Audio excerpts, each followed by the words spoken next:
Hi guys, it's Kirsty and Banjo wants to make an appearance again. Today's video is about setbacks when we're coming off medication. But before I go into that, I'd like to ask, please do subscribe by clicking on the subscribe button below in order to stay up to date with new videos as they're released. So firstly, I'd just like to say this video is going to be speaking from my own experience with this. So everybody has different experiences with medication and with coming off them. Secondly, I would like to add that any decisions to come off medication should always be made with a GP or your psychiatrist, whoever has been the one that you've been working with, or who's prescribed your medication to you. The decision should always be made with them, because you should never be coming off medication kind of very suddenly like that. They will always discuss with you the fact that you will need to taper down on them. So I want to discuss my own experience with this, just to offer some advice for anybody else who may be experiencing setbacks after reducing their medication or perhaps even coming off their medication. With me personally, I've been taking medication I think for about 4 years now, and it was hugely helpful for me in my recovery. But I do believe that I went up sort of to a dose higher than perhaps I needed to, because I was just so desperate at the time to reduce my symptoms that I was experiencing. My medication helped me a lot with my physical anxiety and also my mood as well. And I'd also like to add my appetite and my sleeping patterns, but it didn't stop the thoughts, which is what I really wanted. So that's why I went up to a higher dose. So when I started to see some improvements as I started to work on my beliefs and work on exposures, I gradually started to just reduce my medication very, very slowly after speaking to my doctor. But what I did experience each time I reduced my medication, just a tiny bit, I experienced what felt like setbacks to me, where I'd have kind of an increase in symptoms again. Maybe I'd have increase in more intrusive thoughts for a period, and increased anxiety, and even maybe feeling a bit lower in mood. So at first I would take these things as bad signs, because maybe that I wasn't as ready as I thought I had been to start reducing my medication, and that I needed it more than maybe I thought. And it kind of freaked me out a little bit, making me kind of think, oh God, should I go back up? Or should I just wait it out and see how I go? So I decided to just wait it out when I first started reducing medication, to see how I got on. And what I found was that I did come through that period then, which felt like a setback. But then when I reduced medication again, I experienced the same thing. And I started to realise it was because I was kind of afraid that that would happen. And it kind of becomes a bit self-fulfilling. It's, with anxiety and OCD, we experience more of the things that we're afraid of and that we don't want. So we get more thoughts, we get the thoughts, the feelings and urges, because we're scared of what it all means, and we try and resist it and we push it away, and obviously that's what keeps us in the loop.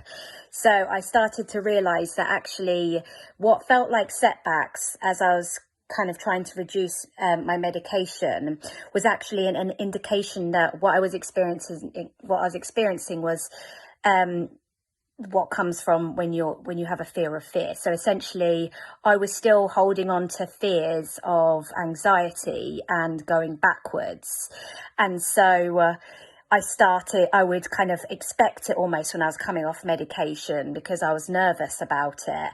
And then as a result, I found myself feeling like lower in mood, which was something that for a long time I was afraid of, because when my OCD got very, very bad, it was after a period of feeling just a bit low and flat. I was anxious as well, and worrying. And to be honest, I think it was the anxiety and the constant worrying that was just bringing my mood down. It was just, exhausting, and you become a bit numb after a while, don't you? So before I went on my medication, that had been how I was feeling. And so then when I felt like I was reducing medication, there was a part of me that was afraid that without it, I would be really, really low in mood, and that was just the way I was going to be. Or that without it, I would just be suffering forever with these OCD symptoms. And this, I think, was the thing that I then needed to work on, was this fear of fear, and that, what I was kind of experiencing as a setback, really, it was just another, it was because I was triggered, because I was frightened of what it would feel like to not be on my medication.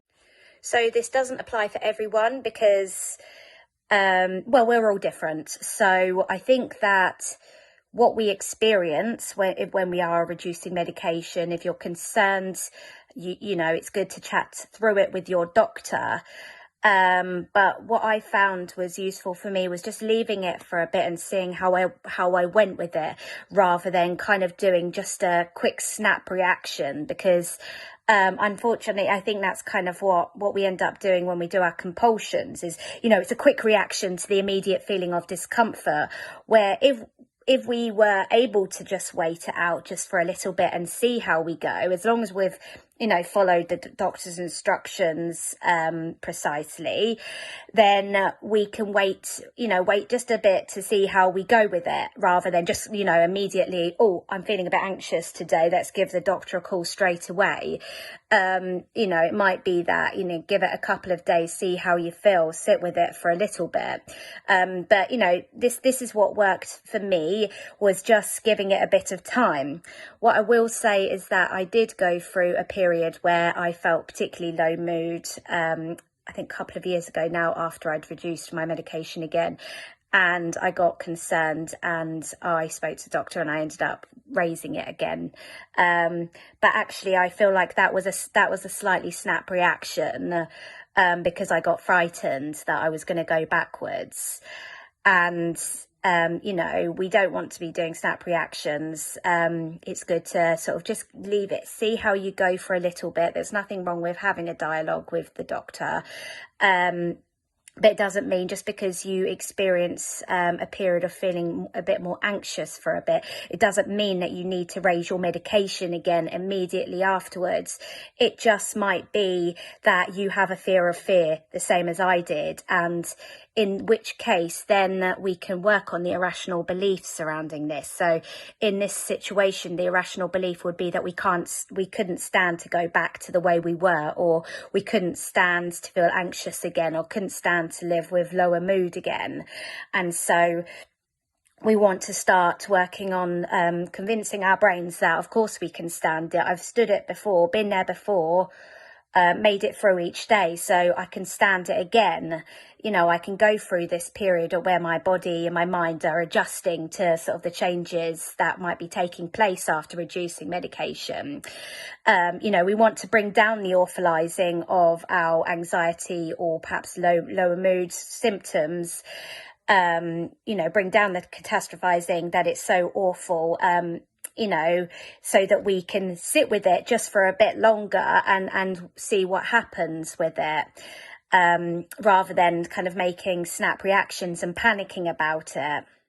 Because really a big part of what we're kind of, maybe experiencing is because we're keeping such a close eye on ourselves, because we are, like I said, we might be expecting symptoms to come back after reducing medication. So we're kind of, we're, as Rob would say, holding giant thermometers up to our brains, closely monitoring everything that's going on, when of course that becomes a bit self-fulfilling, because the more we're doing that, the more we become kind of highly sensitized to anything that we might be feeling. So when we're disputing the irrational belief that the feelings and sensations that we're afraid of feeling if we come off our medications, or have a relapse or a down period after reducing medications, so when we're disputing the irrational belief that these feelings are awful and that it would be awful if we experience that, it's also helpful for us to list the things that the ways in which holding on to these beliefs are holding us back and, you know, limiting our happiness and satisfaction from life. So it may be not being able to be in the moment with this person, you know, our loved ones, our children, our partners, our parents, our friends, or about not being able to kind of concentrate at work because we're kind of feeling nervous all the time. And, you know, it might be that maybe the medication, we've had other, you know, there's been side effects that we haven't liked with the medication. So maybe while it's been good for our anxiety, our OCD, our mood, maybe and it's been, you know, a great thing to help us kind of get back to normal life, get back to work and start working on our therapy. There might be side effects that we're not so keen on, and part of the reason we decided in the first place with our doctor to start reducing the medication. So you might kind of want to just remind yourself of these things. And then, you know, start looking at the things you will gain from letting go of the fear of, you know, the anxiety and all these things that maybe we've been taking medication to hold back on. It's also worth noting that it's a good, it can be, and this is not obviously, this is not me saying we should be reducing medication or anything like that. I'm saying if you are somebody who wants to start looking at it and you've decided to do so with your doctor, it can also be a good exposure for you as well if you do have the fear of fear. And that was part of the reason I made the decision to reduce medication further in the last year, because I had been feeling good for a while and I kind of wanted to just see how I go without it, you know, and expose myself to the idea that, you know, maybe I will go for a period that feels a bit like a setback, and it wouldn't be awful if that's the case, because I can use the tools that I use to get to that good sort of feeling to come through the setback, however long it might take. If I'm applying the tools that helped me to kind of work through my fears originally, I can certainly use those tools again. So I hope this video has been useful if you are somebody who is considering reducing medication but afraid of it, or reduced medication and experienced a setback. I hope this video has been useful for offering some tips, but also hoping that you won't feel quite so alone with it, knowing that maybe me and other people may have experienced similar things. And as I said before, this is not a video that is saying you should reduce medication or should come off medication or anything like that, because you know, as I say, it was very helpful for me. It's a video for somebody who wants to reduce their medication and is nervous about it and is speaking to their doctor about it. I can't reiterate that enough. But thanks ever so much for watching. I hope it's been helpful, and do take care. Bye.